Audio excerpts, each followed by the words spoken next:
ജാതികളെയും കൂരിട്ട് മൂടിയിരിക്കുമ്പോൾ എഴുന്നേറ്റ് അവർക്ക് വേണ്ടി പ്രകാശിക്കാൻ നീ തയ്യാറാണ്. അങ്ങനെ തയ്യാറാകുകയാണെങ്കിൽ എന്ത് സംഭവിക്കും? അനേകം ആളുകൾ, ജാതികൾ, വംശങ്ങൾ, രാജാക്കന്മാർ അങ്ങനെയുള്ളവരെല്ലാം കർത്താവിനെ സ്വന്തം രക്ഷിതാവും കർത്താവുമായി സ്വീകരിച്ച് നിത്യതയ്ക്ക് അവകാശികളായി തീരുമെന്ന് നമുക്കിവിടെ വായിക്കാം.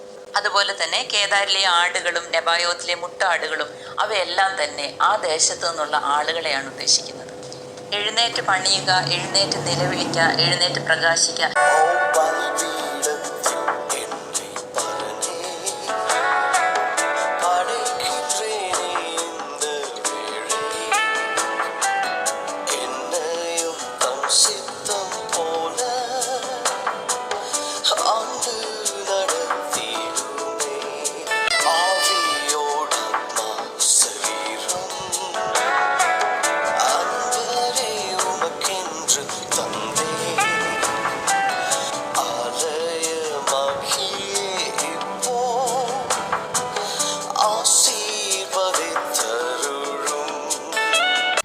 சபைக்குள்ள வரும்போதே ஒரு விசுவாசம், ஒரு நம்பிக்கை, அது சொல்லப்பட்டது பலன் அளிக்கிறார்.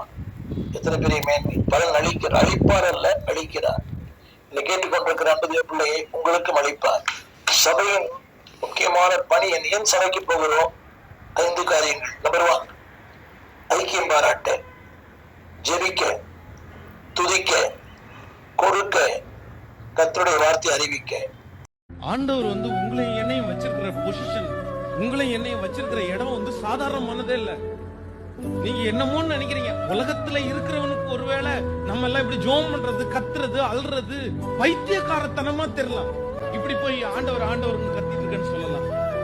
ஆனா ஒண்ணு நினைச்சுக்கங்க, இந்த உலகத்துல ஆண்டவருக்குள்ள இல்லாதவனுடைய ஒரு வாழ்க்கையை நீ வாழ்ந்து பார்த்தாதான் தெரியும் ஆண்டவரோட இருக்கிற வாழ்க்கை எவ்வளவு பெருசு அப்படின்றது.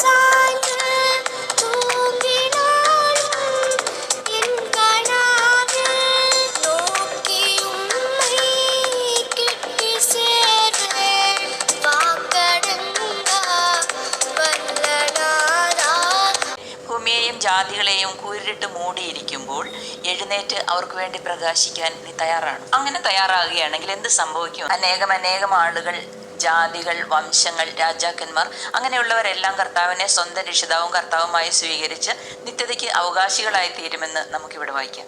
അതുപോലെ തന്നെ കേദാരിലെ ആടുകളും നെബായോത്തിലെ മുട്ടാടുകളും അവയെല്ലാം തന്നെ ആ ദേശത്തു നിന്നുള്ള ആളുകളെയാണ് ഉദ്ദേശിക്കുന്നത്.